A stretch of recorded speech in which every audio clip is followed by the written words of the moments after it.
Top 96 John Locke quotes. Reading furnishes the mind only with materials of knowledge. It is thinking that makes what we read ours. Don't tell me what I can't do. The improvement of understanding is for two ends. First, our own increase of knowledge. Secondly, to enable us to deliver that knowledge to others. Struggle is nature's way of strengthening it. Where there is no law, there is no freedom. Logic is the anatomy of thought. What worries you, masters you. Curiosity in children is but an appetite for knowledge. With books we stand on the shoulders of giants. The discipline of desire is the background of character.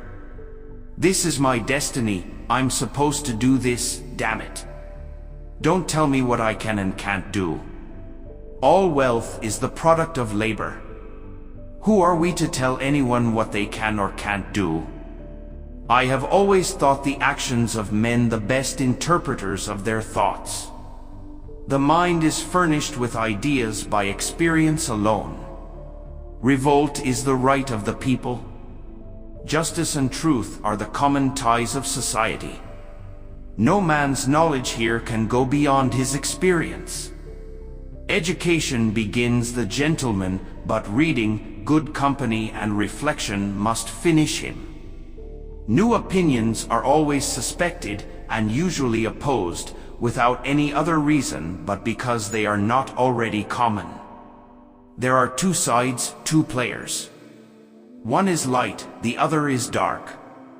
I have no reason to suppose that he, who would take away my liberty, would not, when he had me in his power, take away everything else. A sound mind in a sound body is a short but full description of a happy state in this world. Good and evil, reward and punishment, are the only motives to a rational creature. Every man has a property in his own person. This nobody has a right to but himself. Curiosity in children is but an appetite for knowledge.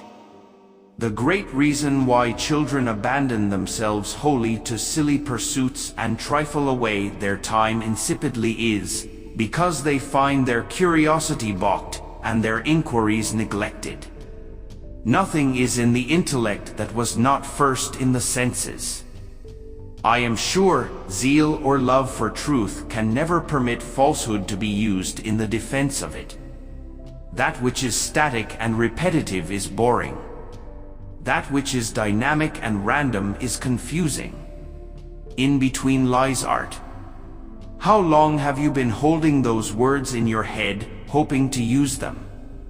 Government has no other end but the preservation of property. The state of nature has a law of nature to govern it, which obliges every one, and reason, which is that law, teaches all mankind, who will but consult it. Mathematical proofs, like diamonds, are hard and clear, and will be touched with nothing but strict reasoning. A sound mind in a sound body is a short but full description of a happy state in this world. He that has these two has little more to wish for, and he that wants either of them will be little the better for anything else. In the beginning, all the world was America. The end of law is not to abolish or restrain, but to preserve and enlarge freedom. For in all the states of created beings capable of law, where there is no law, there is no freedom. Anger is uneasiness or discomposure of the mind upon the receipt of any injury, with a present purpose of revenge. Fortitude is the guard and support of the other virtues. The great art to learn much is to undertake a little at a time. Memory is the power to revive again in our minds those ideas which after imprinting have disappeared, or have been laid aside out of sight. The only fence against the world is a thorough knowledge of it. It is of great use to the sailor to know the length of his line, though he cannot with it fathom all the depths of the ocean. Being all equal and independent, no one ought to harm another in his life, health, liberty, or possessions. He that uses his words loosely and unsteadily will either not be minded or not understood. So difficult it is to show the various meanings and imperfections of words when we have nothing else but words to do it with. There is frequently more to be learned from the unexpected questions of a child than the discourses of men. Since the great foundation of fear is pain, the way to harden and fortify children against fear and danger is to accustom them to suffer pain. The most precious of all possessions is power over ourselves. As people are walking all the time in the same spot, a path appears. Our incomes are like our shoes. If too small, they gall and pinch us, but if too large, they cause us to stumble and to trip. The business of education is not to make the young perfect in any one of the sciences, but so to open and dispose their minds as may best make them capable of any, when they shall apply themselves to it.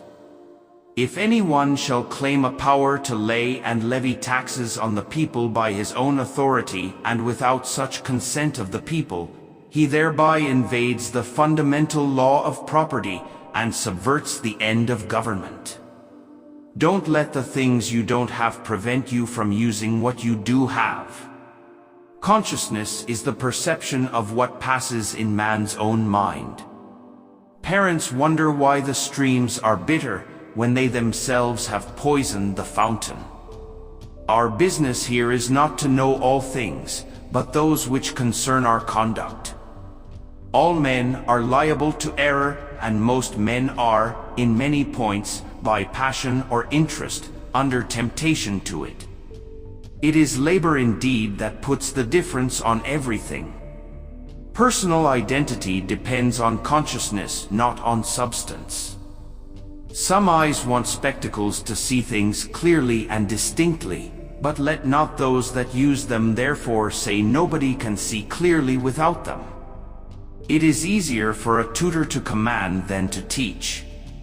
The senses at first let in particular ideas, and furnish the yet empty cabinet, and the mind by degrees growing familiar with some of them, they are lodged in the memory, and names got to them. We are like chameleons, we take our hue and the color of our moral character from those who are around us. It is one thing to show a man that he is in an error, and another to put him in possession of the truth. An excellent man, like precious metal, is in every way invariable. A villain, like the beams of a balance, is always varying, upwards and downwards. Whenever legislators endeavor to take away and destroy the property of the people, or to reduce them to slavery under arbitrary power, they put themselves into a state of war with the people, who are thereupon absolved from any further obedience.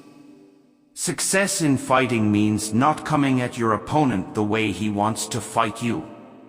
The only fence against the world is a thorough knowledge of it, into which a young gentleman should be entered by degrees, as he can bear it, and the earlier the better, so he be in safe and skillful hands to guide him. The necessity of pursuing true happiness is the foundation of all liberty. Happiness, in its full extent, is the utmost pleasure we are capable of. If we will disbelieve everything, because we cannot certainly know all things, we shall do much what as wisely as he who would not use his legs, but sit still and perish, because he had no wings to fly. As much land as a man tills, plants, improves, cultivated, and can use the product of, so much is his property. He by his labor does, as it were, enclose it from the common. Thus parents, by humoring and cockering them when little, corrupt the principles of nature in their children, and wonder afterwards to taste the bitter waters, when they themselves have poisoned the fountain. All rising to great place is by a winding stair, and if there be factions, it is good to side a man's self whilst he is in the rising, and to balance himself when he is placed. This is to think that men are so foolish that they take care to avoid what mischiefs may be done them by polecats or foxes, but are content, nay, think it safety, to be devoured by lions. Who lies for you will lie against you? To prejudge other men's notions before we have looked into them is not to show their darkness, but to put out our own eyes. Merit and good works is the end of man's motion, and conscience of the same is the accomplishment of man's rest. For if a man can be partaker of God's theatre, he shall likewise be partaker of God's rest. The picture of a shadow is a positive thing. Men being, as has been said, by nature, all free, equal, and independent, no one can be put out of this estate, and subjected to the political power of another, without his own consent. There are 1,000 ways to wealth, but only one way to heaven. To love our neighbor as ourselves is such a truth for regulating human society, that by that alone one might determine all the cases in social morality. Truth, like gold, is not less so for being newly brought out of the mine. God, when he makes the prophet, does not unmake the man. These two, I say, viz. External material things, as the objects of sensation, and the operations of our own minds within, as the objects of reflection, are to me the only originals from whence all our ideas take their beginnings. Firmness or stiffness of the mind is not from adherence to truth, but submission to prejudice. I thought that I had no time for faith, nor time to pray. Then I saw an armless man saying his rosary with his feet. Where all is but dream, reasoning and arguments are of no use, truth and knowledge nothing. He that will have his son have respect for him and his orders, must himself have a great reverence for his son. Knowledge is grateful to the understanding, as light to the eyes. The dread of evil is a much more forcible principle of human actions than the prospect of good. I find every sect, as far as reason will help them, make use of it gladly, and where it fails them, they cry out, "It is a matter of faith, and above reason." If by gaining knowledge we destroy our health, we labor for a thing that will be useless in our hands. False and doubtful positions, relied upon as unquestionable maxims, keep those who build on them in the dark from truth. Such are usually the prejudices imbibed from education, party, reverence, fashion, interest, etc. Untruth being unacceptable to the mind of man, there is no other defense left for absurdity but obscurity. It is only practice that improves our minds as well as bodies, and we must expect nothing from our understandings any farther than they are perfected by habits. Let not men think there is no truth, but in the sciences that they study, or the books that they read. To be rational is so glorious a thing, that two-legged creatures generally content themselves with the title. Who hath a prospect of the different state of perfect happiness or misery that attends all men after this life? Depending on their behavior, the measures of good and evil that govern his choice are mightily changed. He that in the ordinary affairs of life would admit of nothing but direct plain demonstration would be sure of nothing in this world, but of perishing quickly.